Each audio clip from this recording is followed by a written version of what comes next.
বর্তমান সময়ে দেখি যতক্ষণ পর্যন্ত আপনি আপনার নিজের মধ্যে সীমাবদ্ধ থাকবেন ততক্ষণ পর্যন্ত আপনি ঠিক আছেন।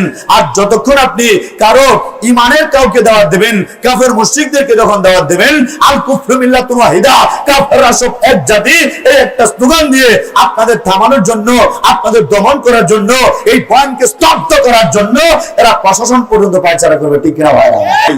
যাদের সামান্যতম কমন সেন্স আছে এরা বুঝে যে বাতিল কোন ওষুধ, মেয়াদবিহীন কোন ওষুধ, এটা সেবন করালে রোগী সুস্থ তো হবেই না, উল্টো আরো ওষুধ বাড়তে পারে, মারা যেতে পারে। ঠিক কিনা ভাইরা আমার? একবারে কথা পরিষ্কার, সাফ সাফ কথা। ইসলাম ছাড়া বাকি সব ধর্মের এক্সপায়ার ডেট শেষ, সব ধর্মের মেয়াদ শেষ। হিন্দু ভাইদের মঞ্চের মধ্যে বলা একজন, কিন্তু বাস্তবে সব হিন্দু মিলে একজনের নাম বলতে পারে না। আমাদের কোরআনে বলা মালিক কয়জন?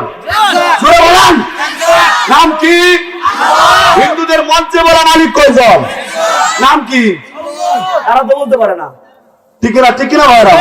তাদেরকে একটু সাহায্য করার দরকার আছে না নাই? বাবা আছে না নাই? প্রধান ধর্মগ্রন্থের নাম বেদ। এই বেদ মোট 4টা ভাগে বিভক্ত।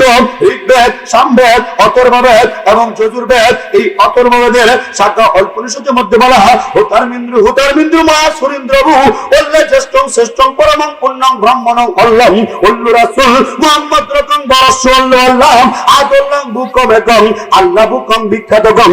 অর্থাৎ দেবতাদের রাজা আল্লাহ, আদি সকলের বড় ইন্দ্রের গুরু আল্লাহ, পূর্ণ ব্রহ্মা, অক্ষয় অব্যয় স্বয়ম্ভু মুহাম্মদ আল্লাহ রাসূল পরম বরণীয়।